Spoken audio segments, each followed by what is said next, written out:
Belief in the Divine Books. The meaning of belief in the Divine Books.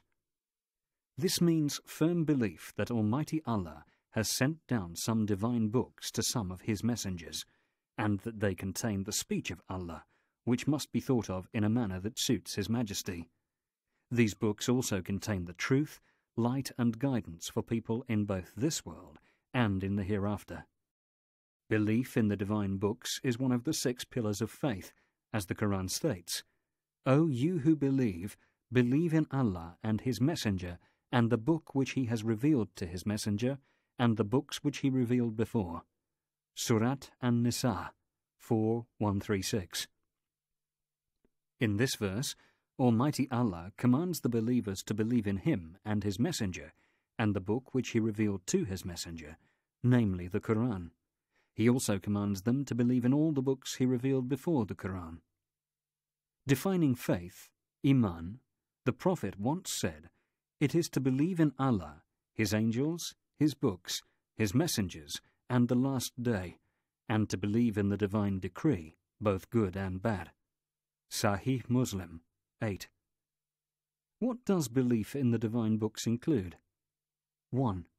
To believe that they were truly revealed by Allah. 2. To believe that they contain the speech of Allah. 3. To believe in the divine books which Almighty Allah has named, such as the Quran, which He revealed to our Prophet Muhammad, the Torah, At-Tawrah, which He revealed to Moses, Musa, and the Gospel, Al-Injil, which He revealed to Jesus, Isa. 4. To believe the authentic stories mentioned in them. The unique and distinctive characteristics of the Quran. The Holy Quran is the speech of Allah, which He revealed to our Prophet Muhammad. Therefore, we ought to venerate it, read it, ponder its verses, and strive hard to abide by its instructions. Suffice it to say that the Quran is our guide in this life and will be the cause of our salvation in the hereafter. The Holy Quran has numerous unique features which distinguish it from the other revealed books. These include the following. 1. The glorious Quran provides a summary of divine rulings. It also came to support and confirm the command to worship Allah alone contained in the previous divine books. The Quran says, "And we have revealed to you the book with the truth, confirming the books before it, and with final authority over them." Surat Al-Ma'idah 5:48. This verse makes it clear that the Quran agrees with and confirms the truth, statements and beliefs, amongst other things, contained in the previous divine books, and serves as a witness over them. 2. All people, regardless of their language or race, must adhere to the Quran and act according to its dictates, no matter how far removed they may be from the time the Quran was revealed, as opposed to the previous scriptures, which were revealed for particular peoples at specific times. The Quran says, "This Quran has been revealed to me so that I may warn you by it and anyone else it reaches." Surat Al-An'am 6:19. 3. While many additions and deletions have crept into the other divine books, the Quran has remained intact because Allah the Almighty has taken it upon Himself to protect it. As the Quran says, "We have sent down the reminder, and we will surely guard it from corruption."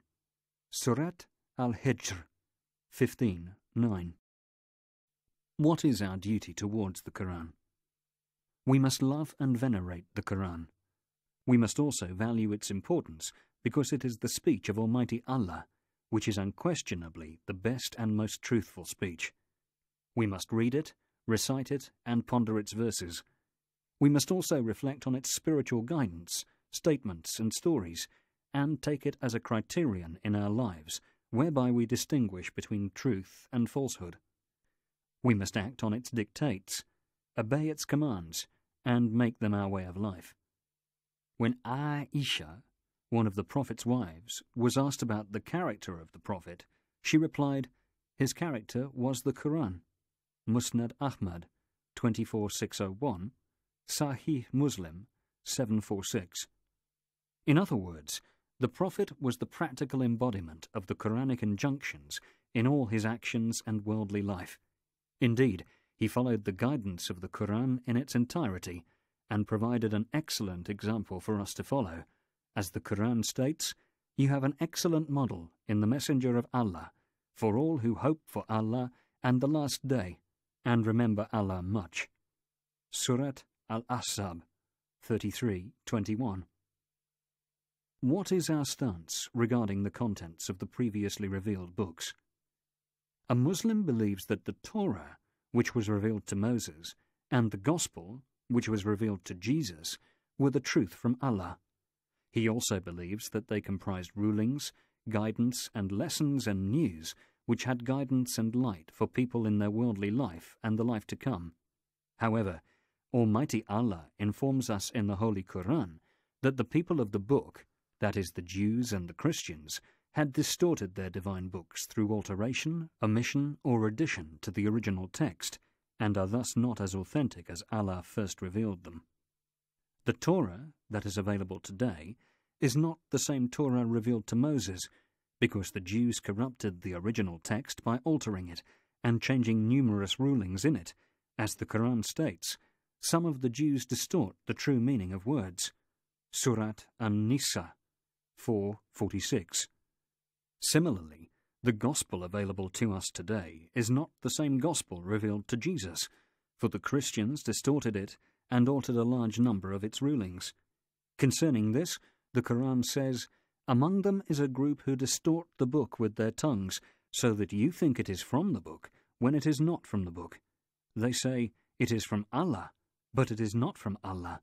They tell a lie against Allah, and they know it." Surat Al-Imran 3:78. We also made a covenant with those who say, "We are Christians," and they too forgot a good portion of what they were reminded of. So we stirred up enmity and hatred between them, until the day of rising, when Allah will inform them about what they did. Surat Al-Ma'idah 5:14. The Holy Bible available to the people of the book today, which consists of the Old Testament and the New Testament, has numerous wrong beliefs, misleading misconceptions, and false statements and stories. We believe those statements and reports which are shown by the Quran or the sound Sunnah to be true, and we disbelieve those ones which are shown by the Quran and Sunnah to be false. As for the rest of the statements and reports, we must neither believe them nor disbelieve them, because they are not proven in the Quran or Sunnah to be either true or false. Despite this, a Muslim ought to respect these books and must not demean or desecrate them, for they may still contain some of Allah's speech which has not been distorted. Benefits of belief in the divine books. Belief in the divine books has a number of benefits, including the following: awareness of Allah's great care and immense mercy for His slaves, for sending for every people a divine book to guide them, help them achieve happiness in this life, and enjoy eternal bliss in the hereafter. Awareness of Allah's absolute wisdom contained in His laws, for legislating for every people what perfectly suits their general circumstances and personalities.